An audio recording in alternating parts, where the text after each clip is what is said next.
Sexta secção. O salário. 17º capítulo. Transformação de valor ou preço da força de trabalho em salário. Na superfície da sociedade burguesa, o salário do operário aparece como preço do trabalho, um determinado quantum de dinheiro que é pago em troca de um determinado quantum de trabalho. Fala-se aqui de valor do trabalho e chama-se a sua expressão em dinheiro o seu preço necessário ou natural. Fala-se, por outro lado, de preços de mercado do trabalho, isto é, dos preços que oscilam acima ou abaixo do seu preço necessário. Mas o que é o valor de uma mercadoria? Forma objetiva do trabalho social despendido na sua produção. E por que medimos a magnitude do seu valor? Pela magnitude do trabalho nela contido. Porque seria, portanto, determinado o valor, por exemplo, de um dia de trabalho de 12 horas. Pelas 12 horas de trabalho contidas num dia de trabalho de 12 horas, o que é uma tautologia absurda. Em todo o caso, para ser vendido como mercadoria no mercado, o trabalho tinha de existir antes de ser vendido. Mas se o operário pudesse dar-lhe uma existência autônoma, ele venderia mercadoria e não trabalho. Abstraindo destas contradições, uma troca direta de dinheiro, isto é, de trabalho objectivado por trabalho vivo, ou suprimiria a lei do valor, a qual precisamente se desenvolve livremente pela primeira vez na base da produção capitalista, ou suprimiria a própria produção capitalista, a qual repousa precisamente no trabalho assalariado. O dia de trabalho de 12 horas apresenta-se, por exemplo, num valor em dinheiro de 6 shilling ou se trocam equivalentes, e então o operário recebe 6 shilling pelo trabalho de 12 horas. O preço do seu trabalho seria igual ao preço do seu produto. Neste caso, ele não produziria nenhuma mais-valia para o comprador do seu trabalho, os 6 shilling não se transformariam em capital e a base da produção capitalista desapareceria. Mas precisamente nesta base ele vende o seu trabalho e o seu trabalho é trabalho assalariado. Ou então ele recebe pelo trabalho de 12 horas menos do que 6 shilling, isto é, menos do que 12 horas de trabalho. 12 horas de trabalho trocam-se por 10, 6, etc. horas de trabalho. Esta igualização de magnitudes desiguais não suprime apenas a determinação de valor. Uma contradição destas, que se suprime a si própria, não pode sequer ser expressa ou formulada como lei. Não adianta nada deduzir a troca de mais trabalho por menos trabalho a partir da diferença de forma, segundo a qual ele de uma vez está objectivado, da outra vez é vivo. Isto é tanto mais absurdo quanto o valor de uma mercadoria não é determinado pelo quantum de trabalho realmente objectivado nela, mas pelo quantum de trabalho vivo necessário à sua produção. Apresente uma mercadoria 6 horas de trabalho. Se se fizerem invenções pelas quais ela possa ser produzida em 3 horas, o valor também das mercadorias já produzidas cai para metade. Ela apresenta agora 3 em vez das anteriores 6 horas de trabalho social necessário. E, por conseguinte, pelo quantum de trabalho requerido para a sua produção, não pela sua forma objetiva, que a sua magnitude de valor é determinada. O que no mercado de mercadorias diretamente enfrenta o possuidor de dinheiro é, de facto, não o trabalho, mas o operário. O que este último vende é a sua força de trabalho. Logo que o seu trabalho começa realmente já deixou de lhe pertencer, não pode, portanto, mais ser por ele vendido. O trabalho é a substância e a medida imanente dos valores, mas ele próprio não tem nenhum valor. Na expressão valor do trabalho, o conceito de valor está não só completamente apagado, como invertido no seu contrário. É uma expressão imaginária como, porventura, valor da terra. Estas expressões imaginárias brotam, contudo, das próprias relações de produção. São categorias para formas fenomênicas de relações essenciais. Que no fenômeno as coisas se apresentem frequentemente de modo invertido é mais ou menos conhecido em todas as ciências, exceto na economia política. A economia política clássica tomou de empréstimo da vida cotidiana, sem crítica ulterior, a categoria preço do trabalho, para em seguida se perguntar como é determinado este preço. Em breve reconheceu que a variação na relação de procura e oferta para o preço do trabalho, tal como para qualquer outra mercadoria, não explica nada para além da sua variação, isto é, a oscilação dos preços de mercado acima ou abaixo de uma certa magnitude. Se procura e oferta forem congruentes, a oscilação de preço, mantendo-se iguais às demais circunstâncias, cessa. Mas então procura e oferta cessam também de explicar o que quer que seja. O preço do trabalho, quando procura e oferta são congruentes, é o seu preço natural, o preço determinado independentemente da relação de procura e oferta, o qual foi assim encontrado como objeto a propriamente analisar. Ou se toma um período mais longo das oscilações do preço do mercado, por exemplo, um ano, e verifica-se então que as suas subidas e descidas se igualam numa magnitude média, mediana, numa magnitude constante. Ela tinha naturalmente de ser determinada de outro modo do que pelos desvios dela própria, que se compensam. Este preço que predomina sobre os preços de mercado do trabalho acidentais e os regula. O preço necessário, fisiocratas, ou preço natural do trabalho, Adam Smith, só pode ser, tal como para as outras mercadorias, o seu valor expresso em dinheiro. Deste modo, a economia política acreditava poder penetrar, através dos preços acidentais do trabalho, no seu valor. Tal como nas outras mercadorias, este valor seria depois determinado pelos custos de produção. Mas o que são os custos de produção do operário, isto é, os custos para o operário se produzir a si próprio ou se reproduzir? Esta questão introduziu-se inconscientemente na economia política como a originária, porque ela andava às voltas com os custos de produção do trabalho como tal e não dava um passo. Aquilo a que, portanto, ela chama valor do trabalho, value of labor, é de facto o valor da força de trabalho que existe na personalidade do operário e que é tão diversa da sua função. O trabalho, como uma máquina, o é das suas operações.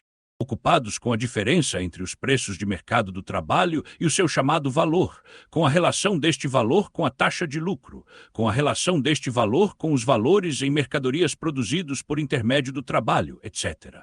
Nunca descobriram que o curso da análise não só tinha levado dos preços de mercado do trabalho ao seu pretenso valor, como também tinha levado a dissolver este próprio valor do trabalho no valor da força de trabalho. A falta de consciência acerca deste resultado da sua própria análise, a adopção acrítica das categorias, valor do trabalho, preço natural do trabalho, etc.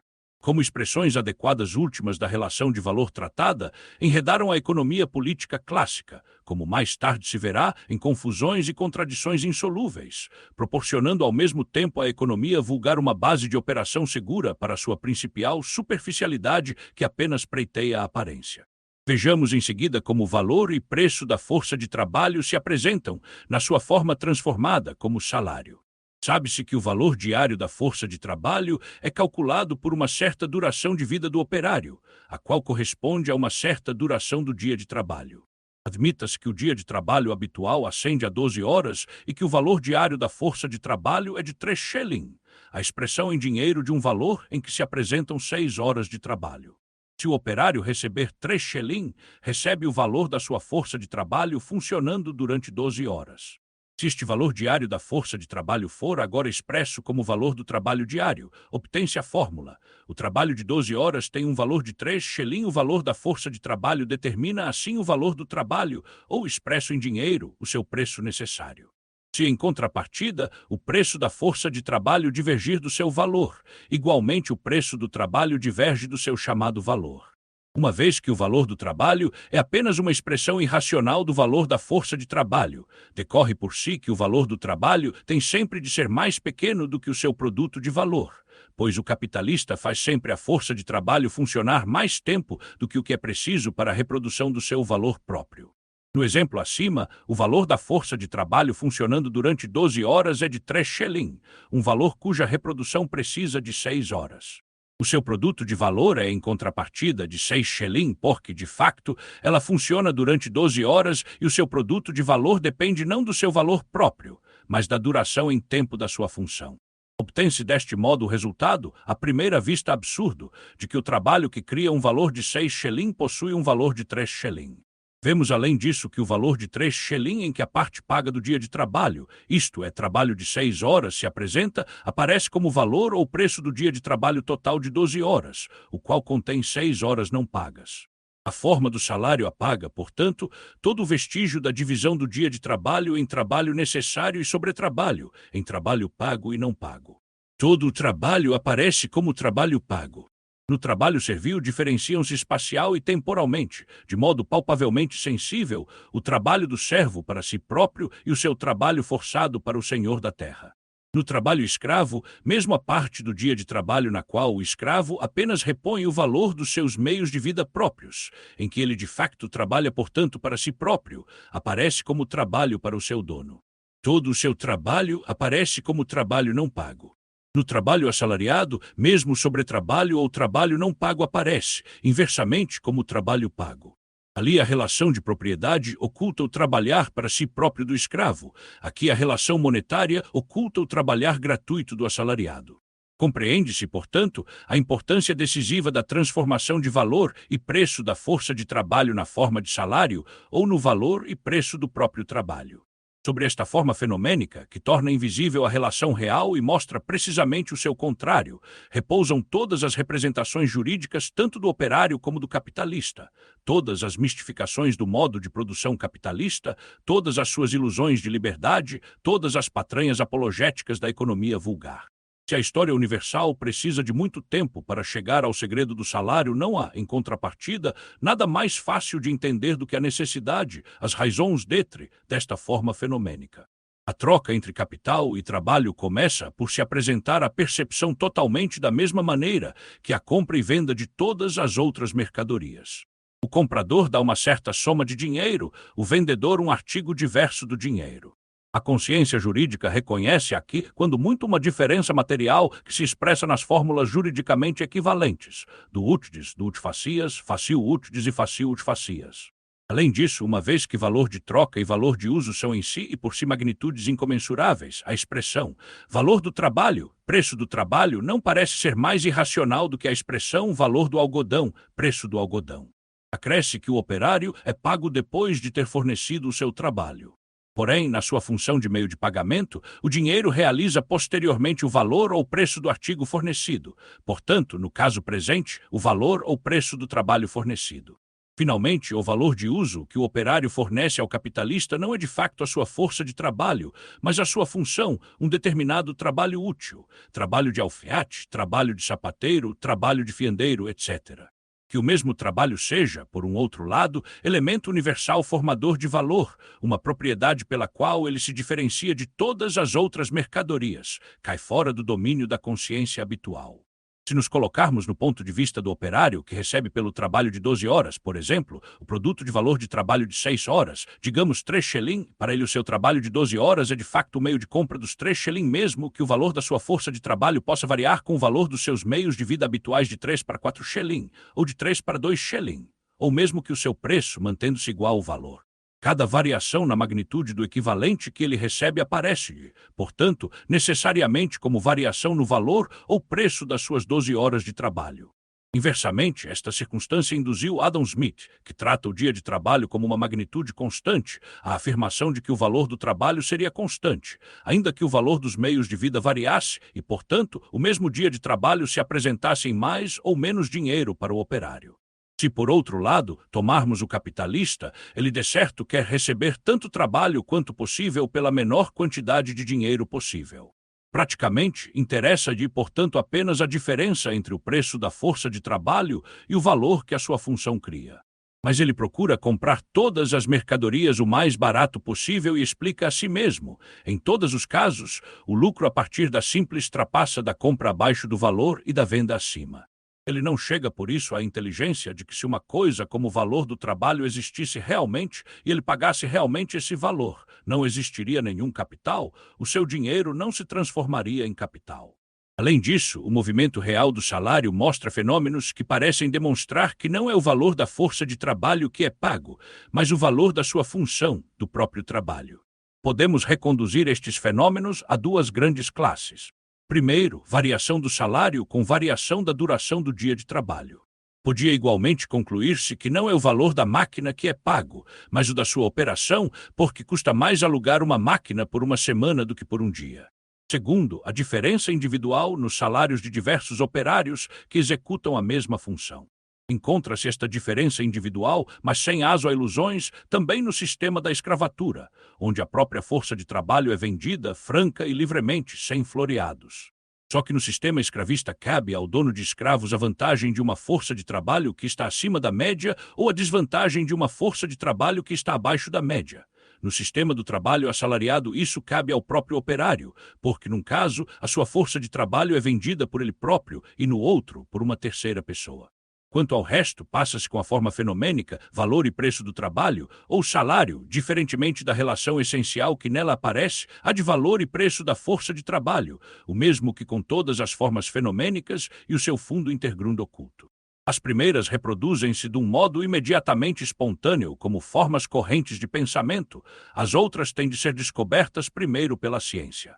A economia política clássica esbarra quase com o estado de coisas verdadeiro, sem todavia o formular conscientemente. Ela não o pode enquanto estiver metida na sua pele burguesa. 18º capítulo. O salário por tempo.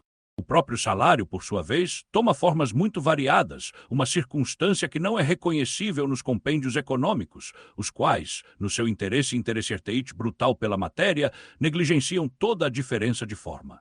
Uma exposição de todas estas formas pertence, contudo, à doutrina especial do trabalho assalariado, portanto não a esta obra. Em contrapartida, há que desenvolver aqui brevemente as duas formas fundamentais dominantes. A venda da força de trabalho, como se recordará, tem sempre lugar por períodos de tempo determinados.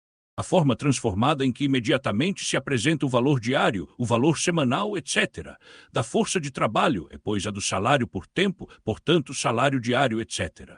É de observar agora, em primeiro lugar, que as leis expostas no 15º capítulo acerca da variação de magnitude de preço da força de trabalho e mais-valia se transformam por simples alteração de forma em leis do salário.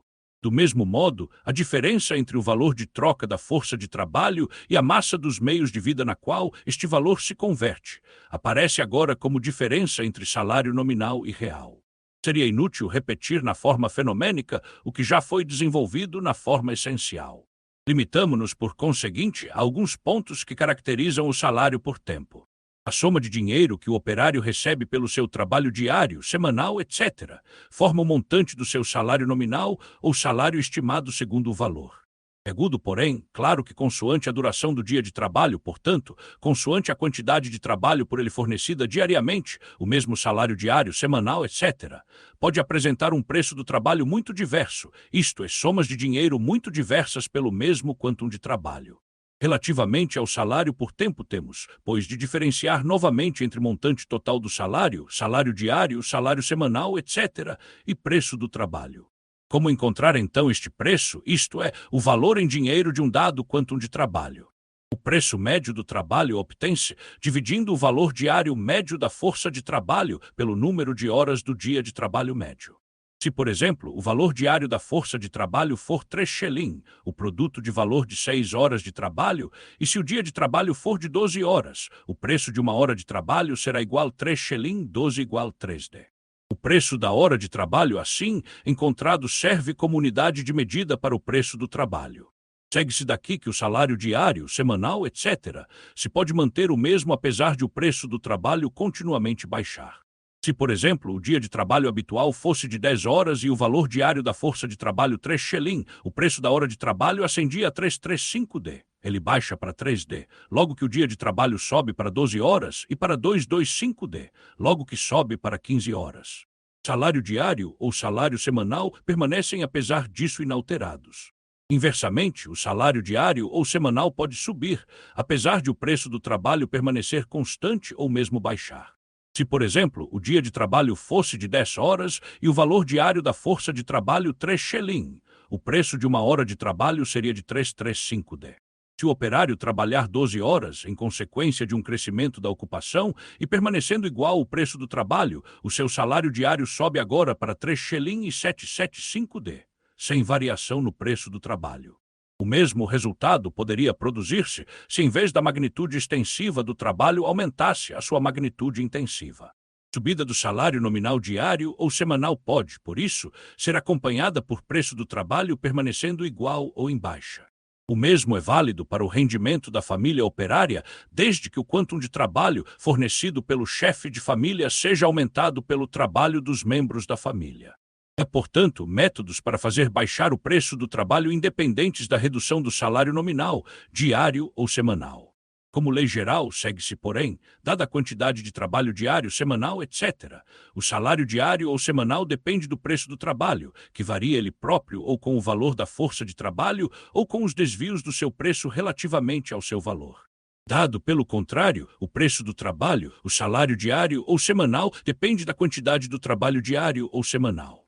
A unidade de medida do salário por tempo, o preço da hora de trabalho, é o quociente do valor diário da força de trabalho dividido pelo número de horas do dia de trabalho habitual. Suponha-se que este último ascende a 12 horas e o valor diário da força de trabalho a 3 shilling, o produto de valor a 6 horas de trabalho. O preço da hora de trabalho é nestas circunstâncias 3D, o seu produto de valor 6D. Se agora o operário estiver ocupado menos do que 12 horas diariamente, ou menos de 6 dias por semana, por exemplo, apenas 6 ou 8 horas, ele recebe para este preço do trabalho apenas 2 ou 2 shilling de salário diário. Uma vez que ele, segundo o pressuposto, tem de trabalhar em média 6 horas diariamente para produzir apenas um salário diário correspondente ao valor da sua força de trabalho, uma vez que ele, segundo o mesmo pressuposto, trabalha em cada hora apenas 2 para si próprio e 2 para o capitalista, é claro que ele não pode tirar o produto de valor de 6 horas se ele estiver ocupado menos de 12 horas. Se anteriormente vimos as consequências destruidoras do trabalho a mais, descobre-se aqui as fontes do sofrimento que brotam para o operário da sua subocupação. Se o salário à hora for fixado de tal modo que o capitalista não se sinta obrigado ao pagamento de um salário diário ou semanal, mas apenas ao pagamento das horas de trabalho durante as quais ocupa o operário como de aprouver, ele pode ocupá-lo abaixo do tempo que está originariamente na base da avaliação do salário à hora ou da unidade de medida para o preço do trabalho. Uma vez que esta unidade de medida é determinada pela proporção valor diário da folga de trabalho dia de trabalho de um dado número de horas, ela perde naturalmente todo o sentido logo que o dia de trabalho deixa de comportar um determinado número de horas. A conexão entre o trabalho pago e não pago é suprimida. O capitalista pode agora extrair do operário um quantum determinado de sobretrabalho sem lhe conceder o tempo de trabalho necessário para sua autoconservação. Ele pode aniquilar toda a regularidade da ocupação e, totalmente por comodidade, arbítrio e interesse momentâneo, pode fazer alternar o mais monstruoso trabalho a mais com o desemprego relativo ou total. Ele pode, a pretexto de pagar o preço normal do trabalho, prolongar anormalmente o dia de trabalho sem qualquer compensação correspondente para o operário. Daqui o levantamento, 1860, inteiramente racional dos operários de Londres ocupados na construção contra a tentativa dos capitalistas de impor este salário à hora. A limitação legal do dia de trabalho pôs fim a tal abuso, embora não, naturalmente, a subocupação que brota da concorrência da maquinaria, de variação na qualidade dos operários utilizados, de crises parciais e gerais. Com um salário diário ou semanal crescente, o preço do trabalho pode permanecer nominalmente constante e, todavia, cair abaixo do seu nível normal. Isto tem lugar sempre que, com um preço constante do trabalho ou da hora de trabalho, o dia de trabalho é prolongado para além da sua duração habitual. Quando na fração valor diário da força de trabalho dia de trabalho o denominador cresce, o numerador cresce ainda mais depressa. O valor da força de trabalho, por causa do seu desgaste, cresce com a duração da sua função e em proporção mais rápida do que o incremento da duração da sua função.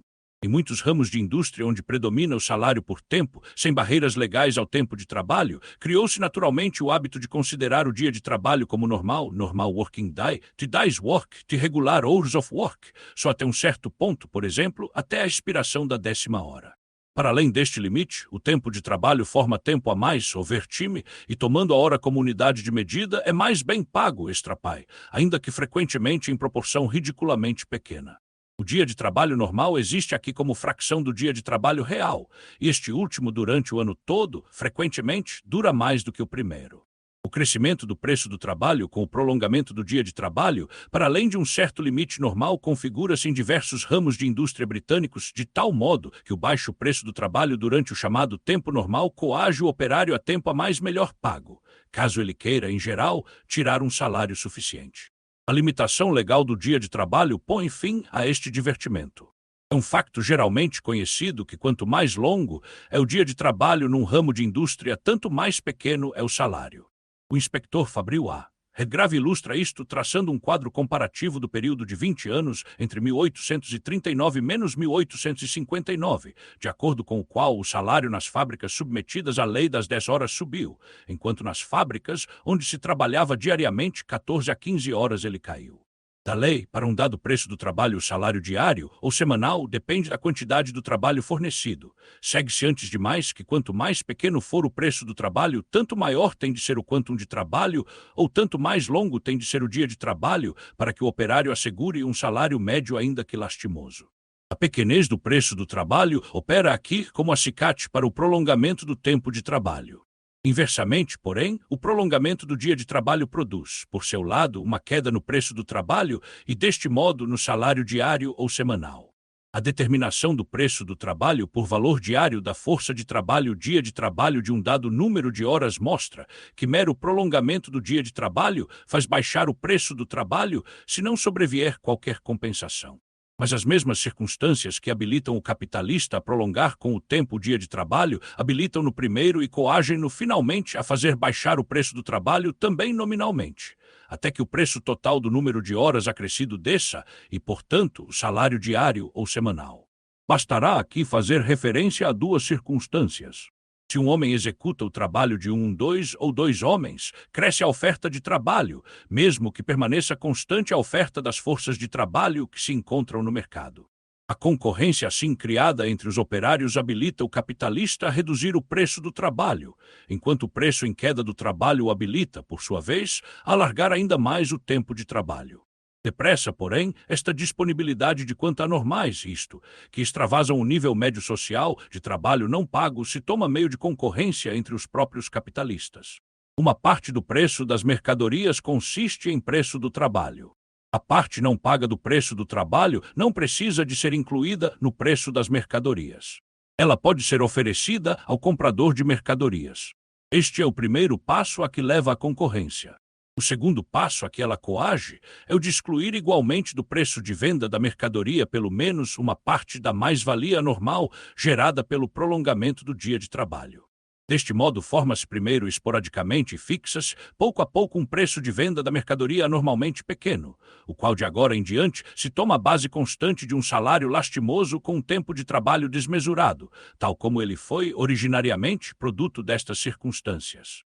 Nós meramente indicamos este movimento uma vez que a análise da concorrência não cabe aqui. Contudo, seja por um momento permitido ao próprio capitalista falar. Em Birmingham, a concorrência entre os patrões é tal grande que muitos são obrigados como empregadores a fazer coisas de que de outro modo teriam vergonha, e mesmo assim não se faz mais dinheiro, and yet no more money is made, mas só o público é que leva o benefício. Recorde-se os dois tipos de padeiros de Londres, dos quais um vende pão pelo seu preço completo, ti full priced bakers, o outro abaixo do seu preço normal, ti under priced, ti under sellers. Os full priced denunciam os seus concorrentes perante a Comissão Parlamentar de Investigação. Eles agora só existem porque, primeiro, defraudam o público, adulterando a mercadoria, e porque, depois, tiram dos seus homens 18 horas de trabalho por salários de 12 horas. Fez-se do trabalho não pago de um país de labor dos homens, a fonte pela qual a concorrência foi conduzida. A concorrência entre os patrões padeiros é a causa da dificuldade de se ver livre do trabalho nocturno. Um vendedor que vende abaixo do preço, que vende o pão abaixo do preço de custo consoante o preço da farinha, tem de se compensar tirando mais do trabalho dos homens. Se eu apenas tiro 12 horas de trabalho dos meus homens e o meu vizinho tira 18 ou 20, ele tem de me bater no preço de venda. Se os homens pudessem insistir em pagamento por trabalho a mais, isto seria bem resolvido. Um grande número daqueles que são empregues pelos que vendem abaixo do preço são estrangeiros e jovens que são obrigados a aceitar qualquer salário que puderem arranjar. Esta jeremiada é também interessante pelo facto de mostrar como só a aparência das relações de produção se reflete no cérebro dos capitalistas. O capitalista não sabe que também o preço normal do trabalho encerra um quantum determinado de trabalho não pago, e que é precisamente este trabalho não pago a fonte normal do seu ganho. A categoria de tempo de sobretrabalho não existe em geral para ele, pois esse tempo está incluído no dia de trabalho normal, que ele crê pagar no salário diário. Não obstante, para ele existe o tempo a mais, o prolongamento do dia de trabalho, para além da barreira que corresponde ao preço habitual do trabalho. Perante os seus concorrentes que vendem abaixo do preço, ele insiste mesmo num pagamento extra pai por este tempo a mais. Ele volta a não saber que este pagamento extra encerra igualmente trabalho não pago, tanto como o preço da hora de trabalho habitual. Por exemplo, o preço de uma hora do dia de trabalho de 12 horas é 3D, o produto de valor de 2 horas de trabalho, enquanto o preço da hora de trabalho de tempo a mais é 4D, o produto de valor de 2/3 de hora de trabalho. No primeiro caso, o capitalista apropria-se de metade de uma hora de trabalho, no outro, de 1/3 sem pagamento. 19º capítulo. O salário à peça. O salário à peça não é mais do que forma transformada do salário por tempo, assim como o salário por tempo é forma transformada do valor ou preço da força de trabalho. Primeira vista, no caso do salário à peça, tudo se passa como se o valor de uso vendido pelo operário não fosse a função da sua força de trabalho, trabalho vivo, mas trabalho já objetivado no produto, e como se o preço deste trabalho não fosse determinado, como no caso do salário por tempo, pela fração valor diário da força de trabalho dia de trabalho de um dado número de horas, mas pela capacidade de prestação do produto. Antes de mais, a confiança que acredita nesta aparência teria já de ser fortemente abalada pelo facto de ambas as formas do salário subsistirem no mesmo tempo lado a lado nos mesmos ramos de negócio. Por exemplo, os compositores tipográficos de Londres trabalham, em regra geral, à peça, sendo o trabalho por tempo a exceção, enquanto os da província trabalham ao dia, a exceção sendo trabalhar à peça. Os carpinteiros navais do Porto de Londres trabalham a tarefa ou peça, enquanto os de todas as outras partes trabalham ao dia.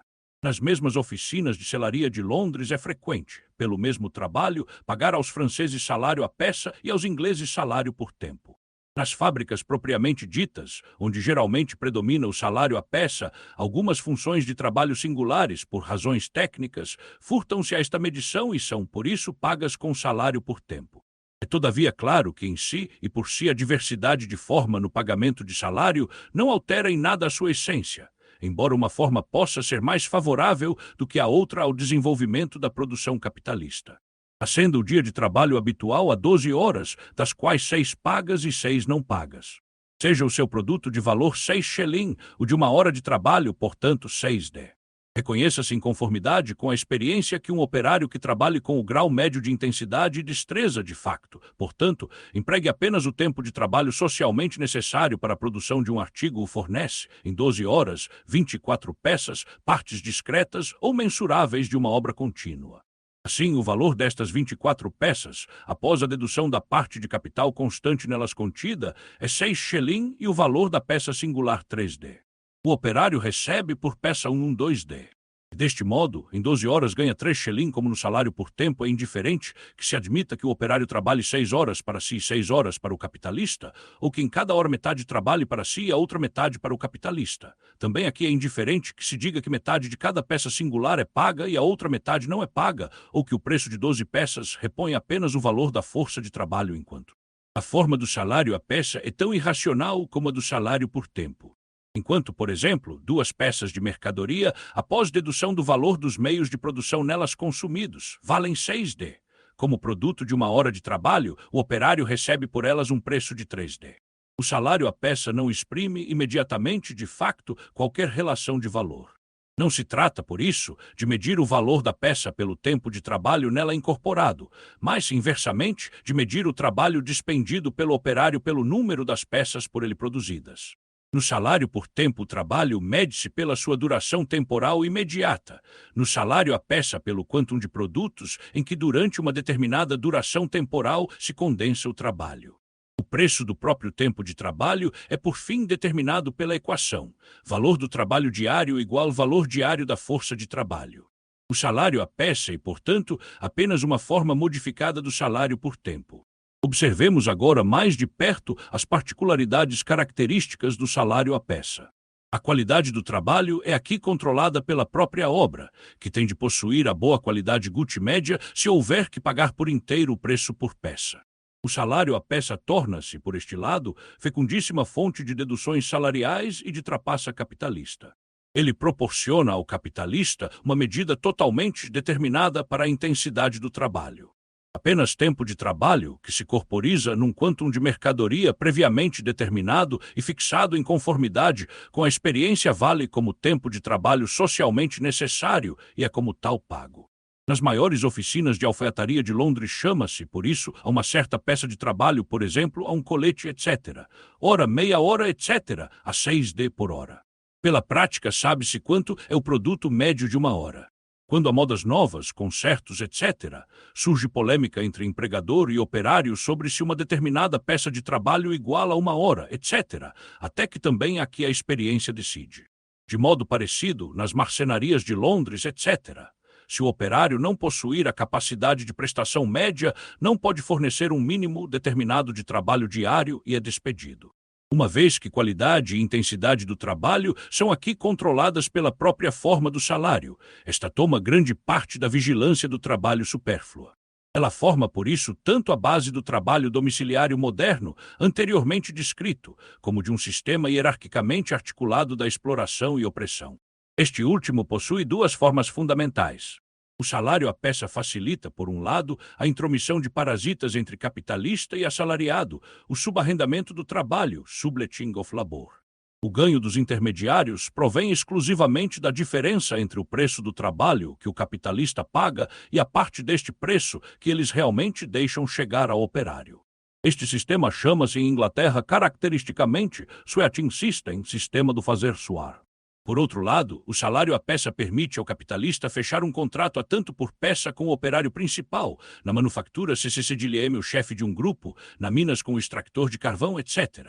Na fábrica com o operário da máquina propriamente dito, a um preço pelo qual o próprio operário principal toma a seu cargo o recrutamento e pagamento dos seus ajudantes. A exploração do operário pelo capital realiza-se aqui por intermédio da exploração do operário pelo operário. Dado o salário à peça, é naturalmente do interesse pessoal do operário empregar a sua força de trabalho tão intensivamente quanto possível, o que facilita ao capitalista uma elevação do grau normal da intensidade. É igualmente do interesse pessoal do operário prolongar o dia de trabalho, porque assim o seu salário diário ou semanal sobe.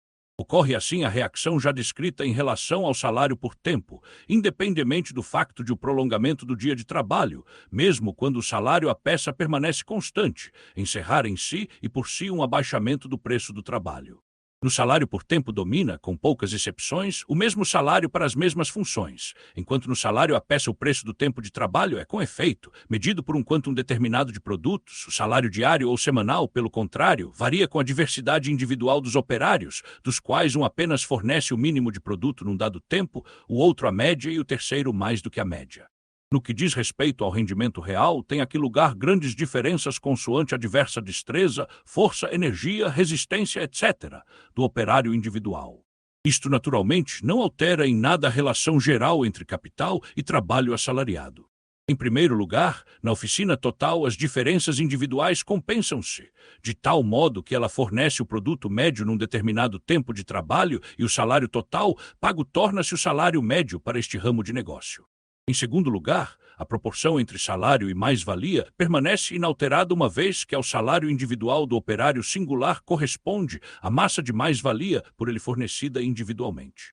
Mas o espaço de manobra maior que o salário à peça proporciona à individualidade tende, por um lado, a desenvolver a individualidade e com ela o sentimento de liberdade, a autonomia e o autocontrolo dos operários, e por outro lado, a concorrência entre eles e de uns contra os outros. Tem, por isso, uma tendência para, com a elevação do salário individual acima do nível médio, fazer baixar este próprio nível. Onde, porém, determinado salário à peça se tenha tradicionalmente consolidado e a sua diminuição ofereça, por isso, particulares dificuldades, os patrões recorreram, excepcionalmente, também à sua transformação violenta em salário por tempo. Contra isso, por exemplo, em 1860, a grande estrique entre os tecelões de fitas de Coventry. O salário à peça é, finalmente, um dos suportes principais do sistema a ora anteriormente descrito. Da exposição até aqui resulta que o salário à peça é a forma do salário que mais corresponde ao modo de produção capitalista. Se bem que não seja de modo algum novo, ele figura oficialmente ao lado do salário por tempo, entre outros, nos estatutos operários franceses e ingleses do século XIV.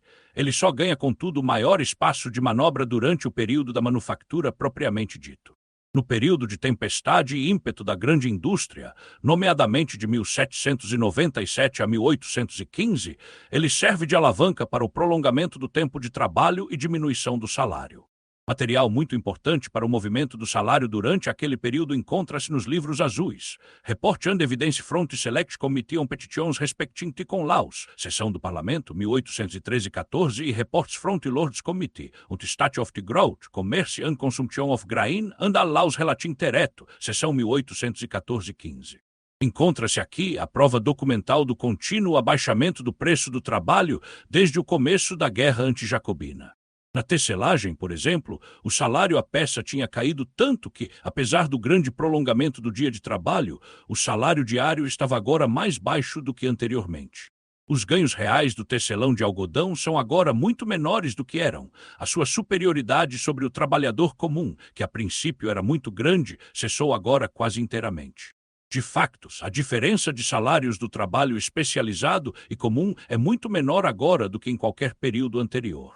Quão pouco renderam ao proletariado rural a subida de intensidade e extensão do trabalho, com o salário à peça mostra a seguinte passagem retirada de um escrito partidário a favor dos landlords e rendeiros. De longe a maior parte das operações agrícolas é feita por gente que é contratada ao dia ou para trabalhar à peça.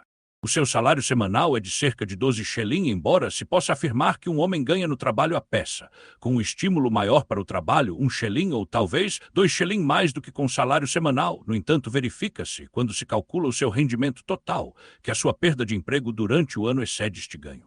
Além disso, verificar-se-á igualmente que os salários destes homens guardam uma certa proporção com o preço dos meios necessários à subsistência, de tal modo que um homem com 2 filhos é capaz de sustentar a sua família sem recorrer à assistência paroquial. Malthus observou, na altura relativamente aos factos publicados pelo Parlamento: confesso que vejo com desgosto a grande extensão da prática do salário à peça. Trabalho realmente duro durante 12 ou 14 horas por dia, ou por qualquer tempo mais longo, é demasiado para qualquer ser humano. Nestas oficinas submetidas à lei fabril, o salário à peça é regra geral porque aí o capital só pode ainda aumentar o dia de trabalho de modo intensivo. Com a produtividade variável do trabalho, o mesmo quantum de produtos apresenta tempo de trabalho variável. Portanto, o salário à peça também varia, uma vez que é a expressão em preço de um determinado tempo de trabalho. No nosso exemplo acima, em 12 horas eram produzidas 24 peças, enquanto o produto de valor das 12 horas era de 6 shilling, o valor diário da força de trabalho 3 shilling, o preço da hora de trabalho 3D, e o salário por uma peça 2D. Numa peça estava absorvida 2 horas de trabalho. Se o mesmo dia de trabalho fornece agora, porventura em virtude de uma produtividade do trabalho duplicada, 48 peças em vez de 24, e todas as outras circunstâncias se mantiverem inalteradas, o salário à peça baixa de 2D para 3/4D, uma vez que cada peça apresenta agora apenas 1/4 em vez de 2 horas de trabalho. 24x 2D igual 3 shilling e igualmente 48x 3/4D igual 3 shilling, por outras palavras. O salário à peça é diminuído na mesma proporção em que cresce o número de peças produzidas durante o mesmo tempo, portanto, em que diminui o tempo de trabalho empregue na mesma peça. Esta variação do salário à peça, até aqui puramente nominal, provoca constantes lutas entre capitalista e operário. Ou porque o capitalista utiliza o pretexto para fazer descer realmente o preço do trabalho, ou porque a produtividade aumentada do trabalho é acompanhada por subida de intensidade do mesmo. Ou porque o operário toma a sério a aparência do salário à peça, como se lhe fosse pago o seu produto e não a sua força de trabalho, e por conseguinte se levanta contra uma diminuição do salário a que não corresponde uma diminuição do preço de venda da mercadoria. Os operários vigiam cuidadosamente o preço da matéria-prima e o preço dos bens manufaturados e são assim capazes de formar uma estimativa precisa dos lucros dos seus patrões. O capital rejeita tal pretensão com razão como erro grosseiro acerca da natureza do trabalho assalariado. Clama contra esta usurpação de aplicar impostos ao progresso da indústria e declara, redondamente, que a produtividade do trabalho não diz de modo nenhum respeito ao operário. 20º capítulo. Diversidade nacional dos salários. No 15º capítulo ocupamo-nos das múltiplas combinações que uma variação na magnitude de valor absoluta ou relativa a isto, comparada com a mais-valia da força de trabalho pode provocar, enquanto, por sua vez, por outro lado, o quantum de meios de vida em que o preço da força de trabalho é realizado podia sofrer movimentos independentes ou diversos da variação deste preço. Como já se observou, todas aquelas leis se transformam em leis do movimento do salário, por simples tradução do valor ou do preço da força de trabalho na forma esotérica do salário. O que dentro deste movimento pode aparecer como combinação variável, pode aparecer em países diversos como diversidade simultânea de salários nacionais. Na comparação de salários nacionais, há, portanto, que ponderar todos os momentos que determinam a variação na magnitude de valor da força de trabalho, preço e volume das primeiras necessidades vitais, naturais e historicamente desenvolvidas, custos de instrução do operário, papel do trabalho feminino e infantil, produtividade do trabalho, sua magnitude extensiva e intensiva. Mesmo a comparação mais superficial requer antes de mais que se reduza o salário diário médio, para os mesmos ofícios em países diversos, a dias de trabalho de grandeza igual. Após tal igualização dos salários diários, o salário por tempo tem de ser traduzido de novo em salário à peça, uma vez que só o último é escala graduada tanto para a produtividade como para a magnitude intensiva do trabalho. Em cada país vigora uma certa intensidade média do trabalho, abaixo da qual, para a produção de uma mercadoria, o trabalho despende mais tempo do que o socialmente necessário e, por isso, não conta como trabalho de qualidade normal. Apenas um grau de intensidade que se eleva acima da média nacional altera, num dado país, a medida do valor pela mera duração do tempo de trabalho. Outra coisa sucede no mercado mundial, cujas partes integrantes são os países singulares. A intensidade mediana do trabalho varia de país para país. Aqui é maior, ali mais pequena. Estas médias nacionais formam, portanto, uma escala cuja unidade de medida é a unidade média do trabalho universal. Comparado com o trabalho menos intensivo, o trabalho nacional mais intensivo produz, portanto, em tempo igual mais valor, o que se expressa em mais dinheiro. Mas a lei do valor é ainda mais modificada na sua aplicação internacional pelo facto de, no mercado mundial, o trabalho nacional mais produtivo contar igualmente como mais intensivo sempre que a nação mais produtiva não for coagida pela concorrência a baixar o preço de venda das suas mercadorias até o seu valor. Na medida em que a produção capitalista está desenvolvida num país, nessa mesma medida se elevam também aí a intensidade e produtividade nacionais do trabalho acima do nível internacional. Os diversos quanta de mercadorias da mesma espécie, que em países diversos são produzidos em tempo de trabalho igual, têm, portanto, valores internacionais desiguais que se expressam em preços diversos, isto é, em somas de dinheiro diversas consoante os valores internacionais. O valor relativo do dinheiro tomar-se-á, portanto, menor na nação com um modo de produção capitalista mais desenvolvido do que naquela que o tenha menos desenvolvido. Segue-se, portanto, que o salário nominal, o equivalente da força de trabalho expresso em dinheiro, será igualmente mais elevado na primeira nação do que na segunda, o que não quer de modo algum dizer que isto valha também para o salário real, isto é, para os meios de vida postos à disposição do operário.